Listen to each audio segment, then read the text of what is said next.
અને હવે વાત એક એવા મુદ્દા વિશે જે ચર્ચાનો વિષય બન્યો છે। વડોદરાના વાઘોડિયામાં 68 કરોડના ખર્ચે બનાવાયેલી કેનાલ 6 મહિનામાં જ ધરાશાયી થઈ ગઈ હોવાનો મામલો સામે આવ્યો। દંખેડા ગામ પાસેથી પસાર થતી દીવ સિંચાઈ માઇનોર કેનાલ તૂટતા ખેતરો અને ઈંટોના ભઠ્ઠામાં પાણી ફરી વળ્યું છે।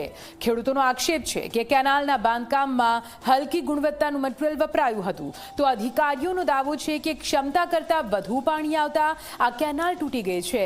શું છે સમગ્ર મામલો, આ રિપોર્ટમાં જુઓ।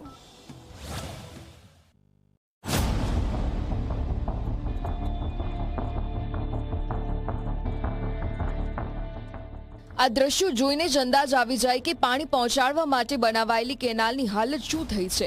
વડોદરાના વાઘોડિયાના દંખેડા ગામ પાસેથી પસાર થતી દીવ સિંચાઈ માઇનોર કેનાલનો મોટો હિસ્સો ધરાશાયી થયું છે। કેનાલ તૂટતા પાણી આસપાસના ખેતરોમાં ફરી વળ્યું, જેના કારણે સ્થાનિકોને નુકસાન વેઠવાનો વારો આવ્યો હોવાનો દાવો છે।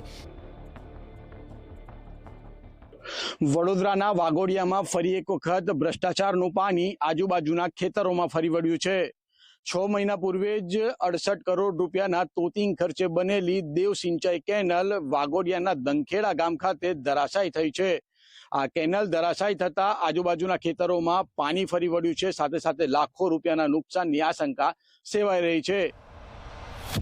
સૌથી મોટો સવાલ એ છે કે માત્ર 6 મહિના પહેલા બનેલી કેનાલ આટલી ઝડપથી કેવી રીતે તૂટી ગઈ। વાઘોડિયાના કેટલાક ગામોના ખેડૂતો વર્ષોથી કેનાલની માંગ કરી રહ્યા હતા। સરકારે અંદાજે 68 કરોડ રૂપિયાના ખર્ચે આ સિંચાઈ યોજનાને મંજૂરી આપી।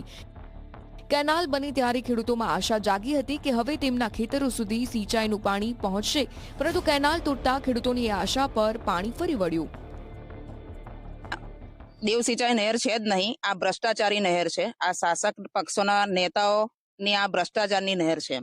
આ નહેર બાબતે જ્યારે 2 વર્ષથી છેલ્લા બનતી હતી ને તે ઘડી અમે અનેક વખત રજૂઆત કરી છે। એના મટીરિયલને લઈને, એની થિકનેસને લઈને કેટલી વખત રજૂઆત કરી છે, પણ આ પ્રશાસન આ બાબત માનવા તૈયાર નથી। એમના જે એન્જિનિયરો છે એવું કે ભાઈ આ થિકનેસ અને આ મટીરિયલ બધું બરાબર છે।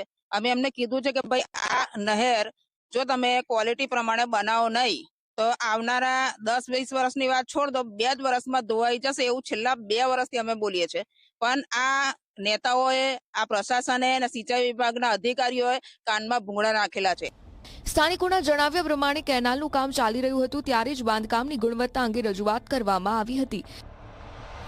વાઘોડિયાના ધારાસભ્ય ધર્મેન્દ્રસિંહ વાઘેલાને પણ રજૂઆત કરવામાં આવી હતી અને ધારાસભ્ય દ્વારા મુખ્યમંત્રીને લખાયેલા પત્રમાં પણ હલકી ગુણવત્તાના મટીરિયલના આક્ષેપનો ઉલ્લેખ કરાયો હતો। છતાં હવે કેનાલ ધરાશાયી થતા સવાલ એ છે કે બાંધકામ દરમિયાન ગુણવત્તાની તપાસ કેટલી ગંભીરતાથી કરવામાં આવી હતી।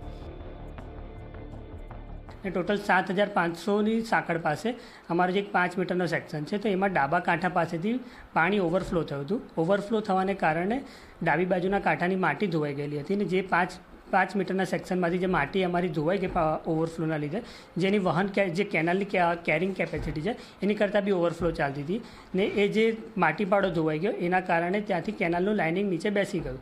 અમારો ટોટલ લગભગ 5 મીટરનો જ ભાગ તૂટી ગયેલો છે અને એને અમારી જો સ્થળ સ્થિતિ ત્યાં અમારે કામ કરવા યોગ્ય થઈ જશે એટલે અમે તાત્કાલિક 1 દિવસનું જ કામ છે અને અમે તાત્કાલિક ધોરણે જે સદર એજન્સી છે એમની પાસે અમે રિપેર કરાવી દઈશું।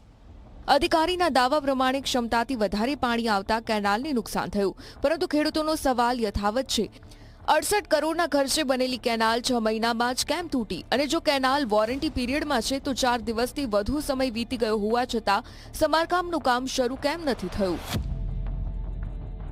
કેનાલ તૂટવાથી પાણીનું સંકટ તો ઊભું થયું જ છે, સાથે ખેડૂતોના પાક અને ઈંટોના ભઠ્ઠાને પણ નુકસાન થયું હોવાનો દાવો છે। હવે જોવાનું એ રહેશે કે કેનાલનું સમારકામ ક્યારે શરૂ થાય છે અને સમગ્ર મામલે જવાબદારી કોની નક્કી થાય છે। ચિરાગ જોશી, ઝી મીડિયા, વડોદરા।